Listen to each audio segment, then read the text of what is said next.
Hello everyone, and welcome to another episode of the Daily Gwei Refuel, where I recap the latest news in the Ethereum ecosystem. I'm your host, Anthony Sassano, and today is 17th of August, 2022. Alright everyone, let's get into it. So, I came across a good thread, or a good couple of kind of like tweet threads from Eric Wall today, and this is obviously still about kind of like the OFAC sanctions, the censorship kind of like concerns on Ethereum, and all that kind of like entails there. But I think Eric's thread here is really great. You should definitely go give it a read, the full thread. But it's basically about the kind of like UASF or user activated soft fork that defense, or I guess like the concept of the UASF defense. Now, just to give some context here, Bitcoin has already invoked this defense in the past, and it is actually one of the most bullish things Bitcoin ever did. This was in 2017 around, I guess, like where the block size war or the block size debate reached its fever pitch, and there was a kind of like large I guess like a large group of centralized entities that were signaling that they wanted a kind of like block size increase, that they were kind of like on the side of what ended up being the Bitcoin Cash fork, in that they wanted a 2 megabyte kind of like block size instead of a 1 megabyte block size on Bitcoin. So they wanted to double it there. Now, this was out of step with the wider Bitcoin community, which didn't want that to happen. They wanted the block size to remain at 1 megabyte, and they wanted to activate SegWit to kind of like increase the block size in a different way. It wasn't kind of like the same way. It's not a hard increase. It's more of, I guess, like a soft increase. Now, the way the Bitcoiners expressed these concerns or expressed their kind of like voice with the, I guess, like these big centralized entities, and what inevitably made them cave was this kind of like UASF of running the kind of like node, this SegWit kind of like node software here from memory. I may be getting the details wrong here, but essentially, I guess like the TLDR was that the centralized entities and exchanges especially backed down and basically said, okay, well, we're not going to push for this on the Bitcoin canonical chain, but we will support kind of like this Bitcoin Cash thing, which was led by Roger Ver at the time. I believe he's still involved with it, that ended up kind of like doing that, increasing the block size. I think they've increased it further than that by now,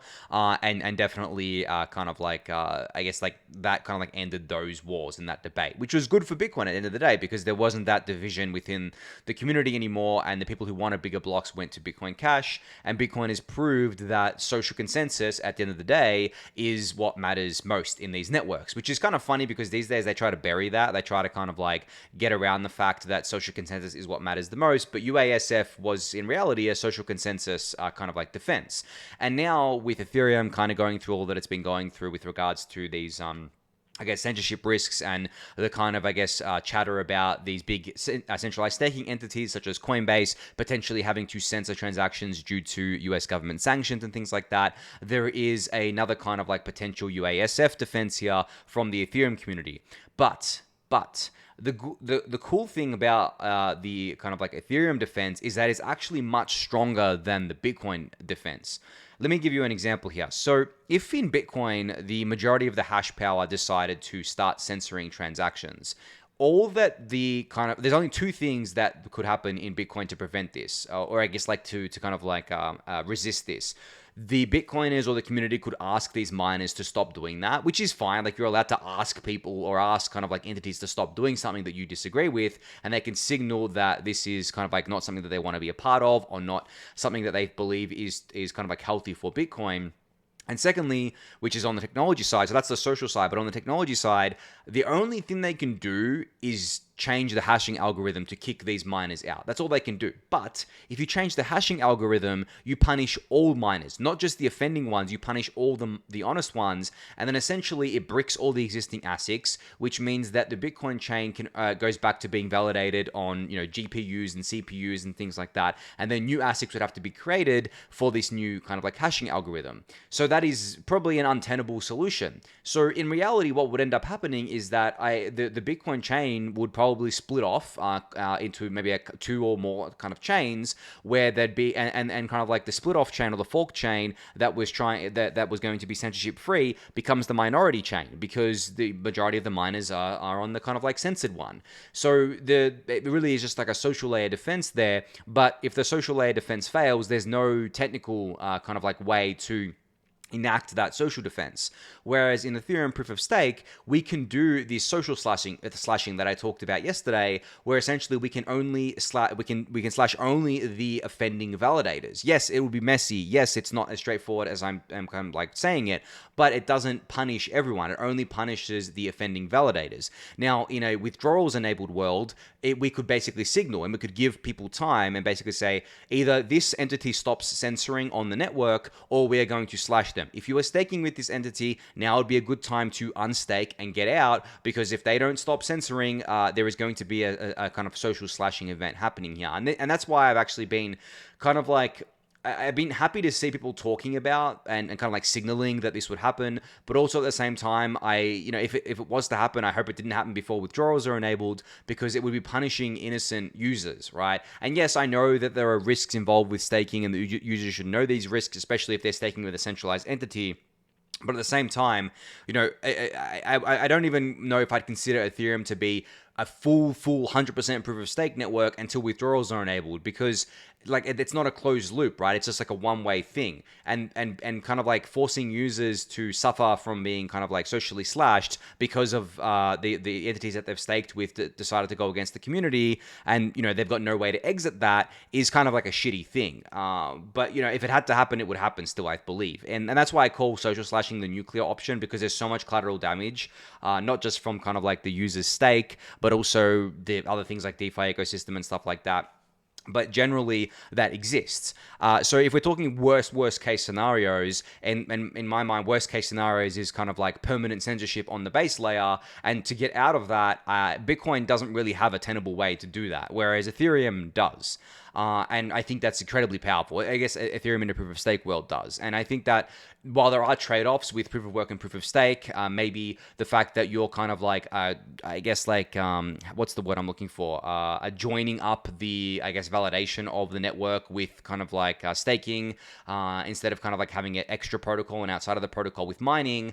And maybe you're giving more power to centralized entities such as exchanges and staking service providers. It gives you basically a better way in the worst case scenario to recover from any of these censorship attacks. At least that's my view on things. But you can read Eric's full thread here for how he's thinking about it. I'll link that in the YouTube description. And he also had another tweet thread here about the fact that really in general, it's impossible to reach distributed global consensus in a system if validators can only attest to OFAC compliant chain tips in the US and only CCP compliant chain tips in China.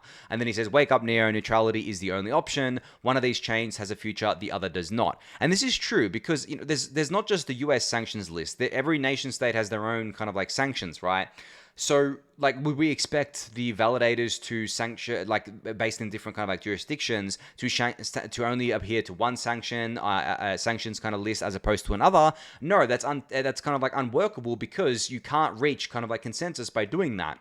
Which means that the only path forward is neutrality, credible neutrality with a chain that doesn't censor at all. You either have a chain that has zero censorship, or you have a chain that has 100% censorship, right? There is no middle ground here. So, and even if you have one that has, like 100% censorship, I don't even know what that would look like, it's still quite hard, if not impossible, to do, because staying in consensus would just be a mess, right? There'd be kind of like forks just depending on what jurisdiction you're in. So it's just untenable again. And Eric has like some more tweets about this below here as well, which I think is relevant. But yeah, those kind of like two tweets really got my head kind of like spinning today. It really got me thinking. And Eric Wall, for those of you who don't know, has been around for a long time. He is definitely a Bitcoiner. Definitely came, I guess, like over to the Ethereum kind of like school of thinking over the past couple of years. And he's definitely a much bigger fan of Ethereum these days. But he's a Bitcoiner first, and has kind of like been through the ringer with all of it. Very smart guy. So he's worth listening to if you're not following him. I know his Twitter name is Erica Wall, but he's a bit of a troll on Twitter as well. I mean, his bio is, I will blog your eulogy. So take that how you will. But as I said, he's a smart dude, and I listen whenever he talks or writes tweet threads, so you should definitely check both of those out. I'll link them in the YouTube description. All right, so speaking of those sanctions, Banteg shared an interesting screenshot today of kind of like how many users, applications would lose when installing TRM kind of like blocking. Now, for those of you who don't know, TRM is basically this tool that allows, I guess, like any app to kind of adhere to sanctions, but you can kind of like see the different levels here. So if you kind of like set the TRM Labs software up to block, I guess, or to kind of like adhere to certain number of sanctions or to go beyond that, you get a different tier of the number of addresses that would be blocked in those worlds. And essentially, it boils it down to kind of like starting from the start. It's kind of like they bucket it into ownership risk. So addresses appear on a sanctions list or belongs to an entity on a sanctions list. So that would be all the Tornado Cash kind of like addresses that were sanctioned, and this covers 0.03% of addresses blocked. Then you can go to counterparty risk. Address has transacted with a sanctioned address. This would cover 2.3%, 6% of all addresses. Then there's indirect risk, which is an address that has received funds from or sent funds to a sanctioned address through multiple hops. That would cover 41% of all addresses on Ethereum, right? So you can see this massive jump here when you start kind of like going down that rabbit hole. And essentially what this would look like is what happened to me with Aave, where I got dusted 0.1 ETH from Tornado Cash, and that was me kind of like, it was an indirect interaction with those sanctions contracts because I didn't do it. Someone did it for me, right? They sent they sent ETH from Tornado Cash to my Sassal.eth address. And then you go down the list and eventually you get to 100% of addresses blocked in the worst case scenario, which is an address has received funds from or sent funds to a sanctioned address through multiple hops as well. So yeah, I mean, it's kind of like crazy when you kind of look at these things, and it's untenable, unworkable. And I've discussed this before, so I won't rehash it, but definitely something to keep in mind. And I'll link this in the YouTube description for you to check out as well. And speaking of censorship at the front ends, I guess like what happened to me with Aave the other day, Mark Zella from Aave put together this small guide here on running your own front end from zero to hero. So basically, it's a guide on how to run your own front end, and it's not something that is kind of like straightforward. It definitely involves the command line here, as you can see, but it's a way to kind of like set up your own, I guess, like locally hosted Aave front end in order to interact with the Aave protocol if you were ever censored from kind of like the front end there. And this is just one way to do it. There's going to be more solutions that come out, especially easier to use ones, such as just like decentralized front ends that you don't have to host yourself, or just apps that you can download that do everything for you. So yeah, this is just one solution, but I wanted to put it on your radar in case you wanted a backup here. In case you get censored from any of these front ends, you can kind of like start to realize how to protect yourself here and how to interact with them, how to interact with those smart contracts, even though you can't do so through the official front end. All right, so I guess like one last thing here about kind of like privacy is something from Zach Williamson, who is the CEO at Aztec Network. And he starts off this thread by saying, in light of the Tornado Cash ban, I have some thoughts on the future of privacy networks that I would like to share with you all. Despite the dark circumstances of the present, there are grounds to be optimistic about the future for Web3. Now, you can give this thread a read. I'll link it in the YouTube description below. But this thread is full of really great information. It's full of history. It's full of kind of like Ethereum specific or crypto specific information. It's full of a lot of great opinions and thoughts on the whole thing that we've seen pan out over the last week or so. So I think that you should definitely give this a read and check it out, but also keep in mind that you don't have to agree with everything that Zach says here. That's actually something that I've been thinking about a lot lately, is that I give a lot of my own opinions on the refuel. You don't have to agree with everything I say. I encourage you to push back on it. I don't want to kind of create an army of yes men that just agree with whatever I say, but that goes for anyone. Like, it does, just because someone has an opinion and puts it out there, especially if they have an opinion with confidence and they put it out there, doesn't mean that you have to follow that opinion or kind of like take that to heart or believe in that opinion 100%. I mean, the way I kind of view things is that I have strong opinions, but they're generally weakly held. Because if I come across evidence that challenges that opinion and can actually kind of challenge it enough to make me want to change that opinion or kind of like debunk what my line of thinking was around that, then I'm happy to change that opinion. It's not like it's not a strongly held opinion. It's just a strong opinion, but weakly held because I understand that in the face of new evidence, you have to be kind of like you have to be able to pivot. You have to be able to kind of like be nimble around those opinions, and the same is true for anything. So definitely encourage you to give this thread a read, because I agree with a lot of what was said here, and Zach obviously has a lot of great context since he's working on a privacy tool. But yeah, you don't have to agree with everything said either. So definitely go check this out. I'll link it in the YouTube description below. And speaking of Aztec, just wanted to give a quick shout out here to their latest kind of like update as well, that they are supporting Nucleo to enable private multisigs on Ethereum. So this is currently in beta.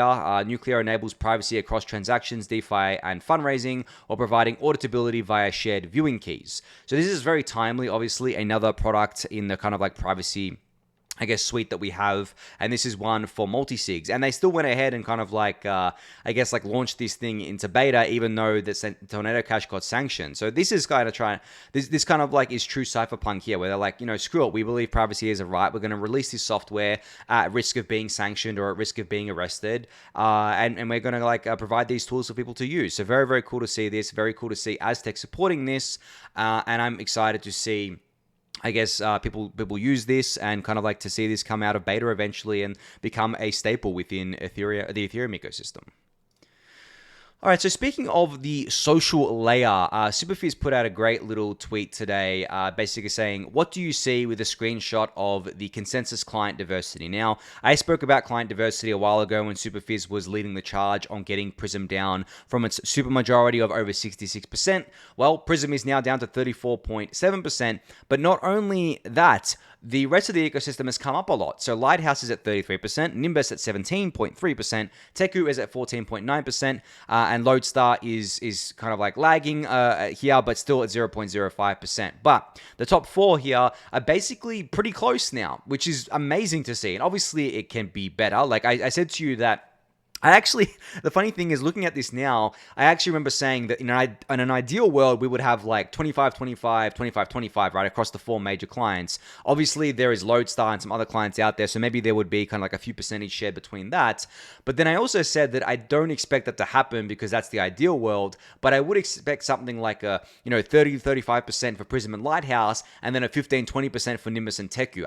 I distinctly remember saying something like that when we were talking about this a lot. So it's actually great to see that that's actually played out as I kind of like suspected. And I think that that's just kind of like a really cool thing to see there. But what I want to talk about, I guess, is the fact that what I see here, what you see, is Ethereum's social layer working as intended. This only happened because of the social layer. There was no technical kind of like push here. I mean, yes, we can kind of like make it easier to run clients and stuff like that on the technical side of things, but there was nothing in protocol that forced people to kind of like switch clients, at least not yet. I mean, obviously, if it kind of like a bug happened and you got slashed, that is a technical kind of consequence of running the supermajority client, but that didn't happen. What happened was the social layer got together. They said, these are the risks, right? This is why it's bad to run majority clients. We reached out to everyone in the ecosystem. We reached out to the staking service providers. We explained the risks to them, and then we got them to move off of the majority. I mean, Coinbase and Kraken were over 90% Prism at one point, right? Now they're down to much less than that. I can't remember the kind of like the total numbers. Actually, if I bring it up here on the left, Coinbase is down to only 42% of Prism usage, so under half of what they were. Kraken is down to 64%, right? So it's a pretty kind of like big change there, which I think is pretty amazing to see. But as I said, that is Ethereum's social layer at work, because it was all social signaling. That's why it has been incredibly important to keep, I guess, that social signaling up when it comes to things like censorship, like basically the worst case scenarios. Yes, maybe talking about socially slashing these big entities is kind of like something that scares people. It's something that can be construed as FUD, but the reality is that if we signal this now, if we signal that we have no qualms about using the nuclear option in order to deal with censorship on the network, then we can kind of like have, I guess, like greater assurances that these providers won't censor because they'll be scared of it. They'll be like, well, if we start censoring, then we're going to be, cause a shit show. And it would cause a shit show. And these kind of like entities don't want that. Now, okay, there is the kind of like other side of it where if they're forced to do it, they don't really have a choice in it, but they do. Their choice, if they're forced by, for example, if Coinbase is forced by the US government to censor things, they have the choice of complying, or they have the choice to withdraw their stake, because you can actually kind of like withdraw your stake and your validators from the active set right now. You just can't withdraw your ETH. That's what I mean by beacon chain withdrawals. You can actually exit normally from staking without any penalties right now. So in the kind of like event that Coinbase is being forced by a nation state, or by the US, I guess, to censor, I would expect Coinbase to wind down their staking operations as kind of like the best thing to do for both themselves and their customers and for the Ethereum network. If they decide to start censoring, well, we will use the nuclear option on that, and that's not going to be pretty for anyone. It's going to be a lot of collateral damage, as I said, not pretty. There is one other path that they could take, which is fighting this, right? Fighting the kind of like the US government in the courts. They have the power to do that. They have the lawyers to do that, but that would be a slower moving thing. It'd be kind of like a bunch of complexity there as well. It might be damaging to Coinbase's business, but so would gonna getting slashed, right? So there's all these kind of like game theory at play here, but I think the only way Ethereum can use that nuclear option, or that nuclear option can even be considered to be taken seriously from these providers, is because of Ethereum's strong social layer. And as I've mentioned plenty of times before, Ethereum's social layer is stronger than ever. And I believe that it's going to keep getting stronger over time. And I believe that like events like what's happened over the last week, it just continues to strengthen it. So very cool to see that. Very cool to see client diversity on the consensus layer kind of like coming along very nicely here. And yeah, I think I'm going to move on to the next update here, which is from Terrence. So Terrence from the Prylabs team has written down some notes on how Prism handles blob sidecars in an EIP 4844 world. This helps explore trade-offs on whether blobs should be tightly coupled with the block. So this is basically referencing EIP 4844, which is proto-dank sharding. Blobs are these new transaction types that are coming with proto-dank sharding in order to make it so that layer 2s can get much cheaper fees. Obviously, this is due to kind of happen on the network, hopefully the first half of next year. But if you want to read some of Terrence's thinking around it and around kind of like how to integrate with this within the protocol, you can check out these short notes here. I'll link them in the YouTube description. So I guess speaking of signaling, Aave has kind of like proposed this ARC, or this Aave kind of request for comments to the Aave DAO. It calls for the Aave DAO to commit to selecting the Ethereum mainnet running under proof of stake consensus. So obviously we know that all these apps, all these DeFi apps and everything's going to follow the proof of stake consensus chain anyway, but socially signaling this is pretty important at the end of the day, because I think for us hardcore Ethereans, we know it, but for maybe the newer people to the ecosystem, they may be confused, especially because there's all these proof of work forks that are spinning up lately. So these top DeFi protocols signaling and saying, hey, we're actually 100% going to be on the proof of stake chain, we're not going to be supporting any of these other chains, is a very strong signal for them to send, and I'm glad to see them kind of like sending it here. All right, so Ultrasound Money gets another update today with a bunch of kind of like real-time stats, as you can see here, and predictions of the ETH monetary system. It also now displays the exact current ETH supply or the countdown to the merge. So you can see in this screenshot the exact ETH supply on the left here, which is 120,126,108 ETH at time of the screenshot. Merge estimate about 28 days and 10 hours away. And then you have under it a supply kind of like equilibrium calculator and a bunch of other information as well if you were to scroll down on the Ultrasound Money website. So cool to see this update from them. And yeah, I mean, the merge is under a month away now, guys. We have like that ETH supply at about 120 million. We, at current kind of like burn, we would actually be like net zero, I think, over the last 7 days. So we wouldn't be technically deflationary, but we wouldn't be inflationary either. We would just be at 0% issuance, which is pretty cool, right? But that's kind of like at current Gwei prices. If the market starts heating up again, you can be sure gas prices are going to go up again, and we're going to be in that inflationary ETH kind of like world. So Ultrasound Money is going to track all of that for you. You can go check out the website at ultrasound.money, I believe it is. Yep, ultrasound.money. All right, so ENS has crossed 2 million ENS names created. It apparently took 5 years to get to 1 million names and only 3.5 months to get to 2 million names. This is awesome. I mean, ENS is one of the fastest growing non-financial, I guess, like applications on Ethereum. Yes, it has financial aspects to it. Yes, it has speculative aspects to it. Obviously, people are speculating on ENS names, but it is itself not a financial application, right? It's just, it's a kind of like a name, kind of like registration service that we all know and love. We all love to use it. But yeah, congratulations to them on crossing the 2 million kind of like total ENS names created. I wonder if it's going to be less than 3.5 months for them to get to 3 million. I think it will. I honestly think it will, considering how popular ENS is and how kind of like their growth has been over the last few months especially. So I guess congrats to them again on that. Just wanted to highlight that for you guys. All right, so there's this interesting GIF posted by Uniswap today of the ETH USDC pool liquidity versus ETH price over time. So as you guys know, in Uniswap V3, there is this concept of concentrated liquidity, which is closer to a CLOB model than it is to an AMM model. CLOB stands for Central Limit Order Book, where basically the liquidity is moved around the price of the assets at wherever the price is. And you can actually see here that the liquidity is lagging the price, and you would expect that to happen considering that there's no way to know where the price is going to go, in the kind of like short to medium term. So if you're a liquidity provider, you have to be reactive rather than proactive. Being proactive is kind of like gambling, whereas reactive, you kind of, you keep your liquidity in this range, and depending on how tight the range is, depends on when you move it. And then if it moves out of that kind of like range, you kind of like move it to that. Now, is this economically worth it for you? It depends on your size. Obviously, gas fees come into it, and kind of like time comes into it too.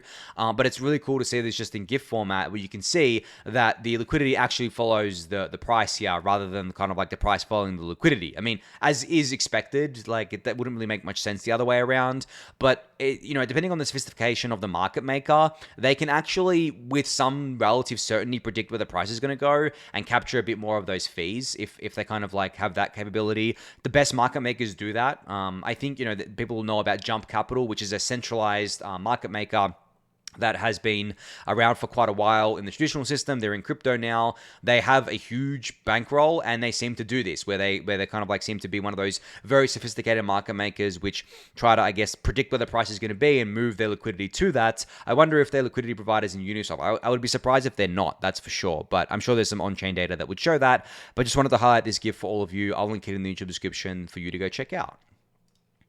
All right, so Connext is now supporting the Arbitrum Nova chain. Users can instantly transfer assets to and from Nova directly from other layer 2s and chains at bridge.connext.network. So very cool to see Connext supporting Arbitrum Nova here. This has actually been pretty quickly come to market with Arbitrum Nova and all the supporting infrastructure around it. I mean, it only went live a week or two ago, and now we have these bridges, we have all this liquidity going in, we have these kind of like users on there. It's very, very cool to see how quickly a new ecosystem can spin up, especially one that is focused on kind of like Reddit, right? Where Reddit obviously is partnering with Arbitrum on this, and it's kind of like a Reddit chain where you can do community points and stuff like that. So very cool to see this getting usage, and obviously cool to see that Connext is supporting the Arbitrum Nova chain here.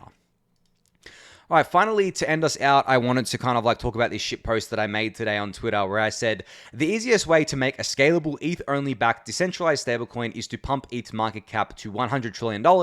I'm doing my part by buying ETH regularly. What are you doing to help the cause? And then I continued in another tweet saying, for those who love to snort hopium, this would give ETH a price of $833,000 per coin, assuming a 120 million ETH circulating supply. Now, this is obviously a shit post. Well, at least I thought it was obvious. I obviously don't think ETH is going to go to $100 trillion market cap anytime soon. If ever, that is just absolutely huge. That is bigger than the global stock market, I believe. But my point here is that people have been talking about stablecoins recently a lot, especially in the kind of like advent of the censorship stuff that's been going on, and talking about how to do a kind of like a scalable, decentralized stablecoin. It's really, really hard to have a truly decentralized, scalable stablecoin because of the fact that the only truly decentralized asset on Ethereum is ETH. ETH has a limited market cap, right? It doesn't have an unlimited market cap. And in that market cap is only a small percentage of people that will be willing to collateralize ETH in order to generate a stablecoin, for example, right? So let's say in like one of the best case scenarios, you had 10% of the ETH, in existence being used to back a stablecoin. Now, if it's over collateralized, you wouldn't be able to generate all of that as kind of like a stablecoin. So let's say that 10% is $20 billion worth of ETH, and let's say that the collateralization rate is 150%, minimum 150%.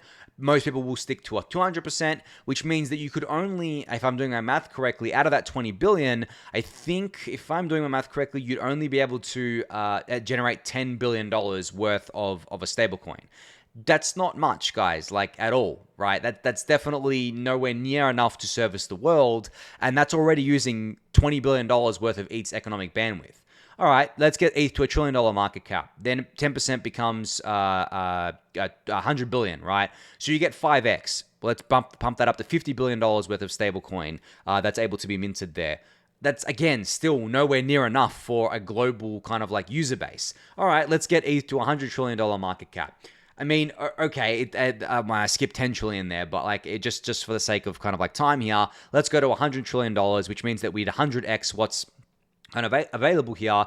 That brings us to a $5 trillion worth of stablecoin. Well, maybe that is enough. Maybe that is enough for a global kind of like community or a global kind of like user base to use a truly decentralized stablecoin, and kind of like have it be extremely liquid, and obviously being able to be distributed to a lot of people around the world. Again, that's still not enough, but it's a lot, right? And it probably would suit our needs for a while. But getting ETH to $100 trillion market cap is extremely difficult, right? And this is, again, making a lot of assumptions. So I think my main point here is that I actually don't think we're ever going to get a truly decentralized stablecoin. Like, I'm talking 100% ETH only backed decentralized stablecoin that is scalable. We can have ones that aren't scalable. Don't get me wrong. That'll work, right? I mean, DAI before it became multi-collateral DAI, so single collateral DAI, was ETH only backed, and it could only scale so much, but it worked as a truly decentralized stablecoin.